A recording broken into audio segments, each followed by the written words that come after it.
Thank you, my brother Maru. So before I ask details about what you were telling the media today, you said you are going to embark on a demonstration against the Electoral Commission. Why? Well, it was in reference to the statement that I made in the post questions that came about when one of your friends from the media asked about if should the Electoral Commission heed to the request by the NDC, what would the NPP do? It was in reference to that I made a point that in that case the NPP will also hit the street because one. So the question would then be, why don't you want the EC to heed the call of the NDC? Because one, this matter has been settled as far back as in 2015. In 2015, if you recall, Justice V.C. RAC CRAP panel invited all political parties to deliberate on the biometric voter register. And as part of the recommendation by the committee, they made the point that the Electoral Commission solely has the autonomous power to decide on matters concerning electoral affairs. And to corroborate their point, the then General Secretary of the NDC, Mr. Johnson Sidiketia, also made that point that the EC has tradition and convention. And by tradition and convention, it is only through exhibition of voter registers that the Electoral Commission is able to correct any anomalies or discrepancies in the voter register. And further went on to say that as a political party, that of the NDC, they are of the firm belief that the Electoral Commission should not barge into the request by the NPP, which was at that point requesting for independent forensic audit, to audit the voter register based on the overwhelming evidence that were adduced at the election petition in 2012. We made the same similar point. So if in 2015, the Electoral Commission stood on its ground and said that it has the capacity, the capability to, through voter exhibition, correct anomalies in the voter register, then the question then is, why would they barge into the demand by the NDC to have an independent forensic audit? They mean the Electoral Commission is telling the Ghanaian people that it cannot hold a credible elections. And that would be the reason for us to hit the street. You are a party that prides yourself in your role in shaping our democracy and, for that matter, electoral process. You are also a party that hit the streets a number of times in the past against the Electoral Commission, asking for the Electoral Commission to fix its acts and also ensure that we had a credible role and also a credible election. If we were to go by principles, the logical expectation would be that you would join the chorus for the Electoral Commission to sanitize the electoral roll because the NDC says there is a problem with the electoral roll. This your new departure. Does that not amount to fleeing from your old principles? Well, certainly, you are just corroborating the point that I've made. NPP is not against Electoral Commission having a look at this voters register and correcting anomalies if they exist. But there is a process. There is a mechanism that has been established by the VCRAC CAP panel committee and also by the Electoral Commission and also corroborated by the NDC. That is, the corrections are done through exhibition of the voter register. And through that exhibition, the Electoral Commission is able to delete names that are not supposed to be there, to check transfer that is not supposed to be transferred, to check and make sure that at least people's names are spelled correctly, dead people's names are removed from the voter register.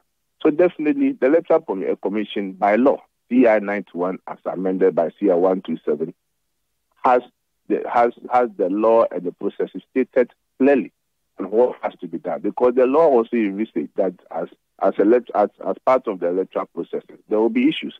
There will be anomalies, there will be errors, whether deliberate or accidental. But definitely, the law also provides the roadmap for the Electoral Commission to address those issues. So in any case, I will say that the Electoral Commission is also going to depart from what the law specifically states and also depart from the position that they have made in 2015. So therefore, there should be consistency in the way that the Electoral Commission does. So we at the side of the law. We are just protecting what the law says. So that's why we are saying that, yes, if the Electoral Commission is to heed to that, it means they're also contravening the law that even governs the register of voters, which the CI 91 as amended by CI 127. So we are not against any attempt by the Electoral Commission to correct anomalies by the voter register, but the precedents are there. But the only problem is that what you are asking for, which is the exhibition, has already happened, and the NDC's observations and claims are being made after the exhibition. There's no other opportunity for an exhibition before the election. And that is why the NDC says there's a need for an audit, because there wouldn't be a new exhibition. Would you instead then ask for an exhibition? Well, Umar, to start with, the allegation that the NDC are making, are they giving you a copy? Yes, they have given a copy to the Electoral Commission after a petition was submitted. Which copy they've given to us as well? We have that. You cross-check from the Electoral Commission, because from the Electoral... They submitted it to the Deputy Chairperson 2 days ago when they did their demonstration. Please, the Electoral Commission, their statement also made that point. And also, from my checks, the call that we have made, the NDC are yet to submit the detailed allegation that they have made to the Electoral Commission. At least you can cross-check and find out if they have done it. So what did they submit to them on the demonstration day? Which copy we read here on air? On the demonstration day, what they submitted that they made, but they have not provided evidence to those allegations. Umar, anyone can write a petition to the Electoral Commission, make allegations. There are about 200,000 names of this, 200,000 names of this. What the Electoral Commission needs, the further and better particulars of the allegation that they have made. And the question, have they submitted those further and better particulars? The answer is no. So on what basis are they making the allegation? And two, you agree with me that what the Electoral Commission gives to political parties is what is referred to as provisional voters register. And the word provisional means it's not final. So it's at this point that if any stakeholder has a genuine concern or issues, you bring it forth. So until the final register is made public, all these correction anomalies or discrepancies that the NDC are alleging can be addressed. One point that they make, which I find very preposterous, is the issue about dead names in the voter register. Omar, by creation of God, certainly every people are giving birth each day and people die each day. So even if today we are able to clean the register of all dead people, does it mean that by the time we get to December 7th, there will be no dead names in the register? Certainly no. So if you just take point and make an assumption or make statement that there are dead names in the voter register, so because of that, the voter register is not credible, and you expect us to take that point serious, because at any point in time, people are dying, and that is the creator of God. So does that warrant the need for us to have an independent forensic audit of the voter register because there are dead people in the voter register? So these are some of the numerous points that the NPP feel that the argument is not sounded. And at the end of the day, if they genuinely have issues about irregularities, about discrepancies, they should make it known. They should provide further and better particulars to us. And more importantly also, NDC has the track record of always trying to deceive the good people of Ghana. A typical example is what happened in 2020. In 2020, after the close of polls, we had the former president, we had the general secretary of NDC, we have the communication officer, Sami Jemfi, coming out to throw us figures that the NDC have won the elections. Some were saying 140 parliamentary seats, others were saying 141, and they were saying that the Electoral Commission won't make any attempt to change the verdict of the good people of Ghana. But when they went to court and they were asked to produce evidence showing that they've won the election, Mr. Sediketi, then General Secretary, couldn't produce any evidence, only for him to turn around when he was going around to campaign for chairmanship of the National Democratic Congress to say that, they didn't have any evidence in court. That's why they couldn't produce any evidence. So if such a political party comes back and tell you that they have seen discrepancies, they have seen irregularities, and you expect that as a party and as a country, we should just take it as that without interrogating further. If genuinely have an issue, they should think it's for us to look at it. But you see, JFK, if you had not demonstrated against the EC in the past, made calls for the electoral roll, the same electoral roll to be fixed, and even gone on the let my vote count and all of those things, you would have been pardoned. But considering that you were strong opponents of the EC when you were in opposition, and now you appear to be quote and unquote in bed with the EC, does that not worry you that it may not augur well for our democracy, for good governance, for free and fair elections? I would have thought, and many would have thought, that you, as people who have always been claiming to have been champions of proper elections in this country, you would agree for an audit regardless of whether or not evidence is brought, especially when the NDC has brought some evidence. It has given us numbers of people who were illegally transferred, which transfers cannot be reversed, and people who had gotten onto the electoral roll without their intent, their names have been removed. All these things they've highlighted for the past few weeks since they started calling for this. You would have supported that if you were in opposition, wouldn't you? You see, certainly no. It's a matter of principle. Umaru, when NPP raised the issue in 2015, and we brought forth to the panel led by VCRC crap, which was thrown away anyway into the garbage can. Thank you. So at least away. You were listened to and given a platform, and your evidence that you brought was thrown away. So why don't you also allow the same to happen now? So if you read my press statement, I made the point emphatically that what NPP is not against NDC coming out and raising issues with respect to our voter register, and certainly we support it.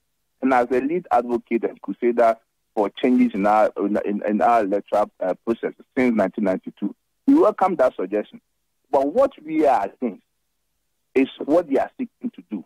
When we have agreed and established in 2015 that when we have issues concerning the voter register, the proper forum and the proper platform to address this issue is through the exhibition of the voter register. And this is done by the Electoral Commission. This matter is moot. It has been settled since 2015. So that at least in future, NPP knows that we will have no moral authority to ask for independent forensic audit when it has been established by the NDC and even by the panel that where there are issues, the Electoral Commission has an internal mechanism of addressing those issues. It is only when the Electoral Commission comes out and say that, based on their inability to address issues, then we demand or we need an independent forensic audit. But the question is, has the Electoral Commission made that pronouncement? The answer is no. So, Omar, let us not make the point. NPP, yes, took the matter up in 2015, but then we came to a conclusion, agreement. As we said, our petition was thrown out, that it is settled now that going forward, when we have issues concerning the voter register, the CR91, as amended by CR 127, makes provision for issues to be addressed. So this is the position that all parties have accepted. So what has changed 9 years down the line? Why is the NDC shifting post now? Very well. Moving into the election, how prepared is the elephant? You have challenges at the parliamentary level at least. You have at least 2 parliamentary MPs or parliamentary candidates wanting to go independent. That's going to cause trouble for you, considering that you have an eye on Parliament wanting to have the majority in the next election. How are you looking on the election generally, or electoral front generally, and the campaign? That's a very unfortunate development that is confronting the party. You recall that in 2020, one of the things that the party executives were chastised was that in most cases, the constituents were opting for primaries, but yet there was more of imposition on them. And that is why it also culminated in us losing some seats from 169 to 138. So under the leadership... 137. 137. 137 plus 1. But still 137. So, MPP is 137. At least let's make progress. Thank you. Right, so that is why under the leadership of Mr. Stena team, we decided that in the last primary, we are going to open up for every party person who desires to contest, to freely contest. So across the 270 these constituencies, we allowed everyone to have the chance to contest. So nobody was prevented from contesting. And the unfortunate aspect is that our brothers and sisters who are opted to go for independence went through the elections. At no point in time was any issue raised about the delegate album or that the process was skewed towards a particular person. But we all go into elections having at the back of our mind that we can win or we can lose. So when you go to elections and you lose, you just accept it in good faith and hope for a better future. So we are finding it very difficult to understand. But as a party, we still believe that we should still continue to engage those who have decided to go for independence until the final day that the Electoral Commission will come out with the notice of poll. So let us not lose hope. I still believe that we can make amends and get people to come back to the New Patriotic Party. Based on history, when your former MP, now Deputy Speaker of the House, went independent while sitting as MP, your party, the president, encouraged the Speaker at the time to expel him from the chamber, which expulsion happened because he had gone independent. At the time, you had a comfortable majority. Now you do not have a majority at all, if we were to count only NPP MPs. You have a list of your sitting MPs campaigning to go independent in the central region, Aguna West. What's the plan? Are you going to expel her? Well, the position of the party is to continue to engage her. No, the position of the party, if based on principle, would be to expel her from the chamber. Well, but you also agree with me that circumstances are not the same. Unless you don't want to face reality. Oh, so you change your principles because it will not work for you this time around? Well, at least sometimes common sense also tells you that when situation presents itself, you need to have an innovative way of addressing it. But as it stands now, as you made the point, the party has 137 seats. So at the end of the day, how do we address government business in Parliament? So we are in an uncomfortable situation. And as a party, at this point, we are left no other option than to continue to do engagement. So with hindsight on your side now, you would say the 2020 decision would have been a wrong one and it's still a wrong one now? Or it was right at the time but wrong now? No, in principle, definitely 2020 decision was right. At the end of the day, circumstances as it exists now, our hands are tight. So what are you going to do? You expel the person and be in the minority or what? Because of principle. Mm. So actually, we are in politics. At the end of the day, you have to take decisions that will be in the general and better interest of the party.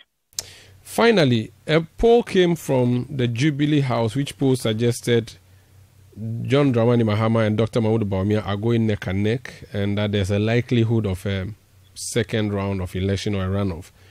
Many hold the view that as a sitting government, once you go into a runoff, your chances of winning are very slim. And that poll, which is coming from the heart of the government itself, is a statement to your party supporters that you may not do well in the elections, so prepare for any eventualities. What is your interpretation of that poll to your party members who are listening to you tonight? To be honest with you, I've not seen that poll. I've not seen the details of how the person arrived at that conclusion, to be honest with you. I've just read it from the newspaper publication, just as you have.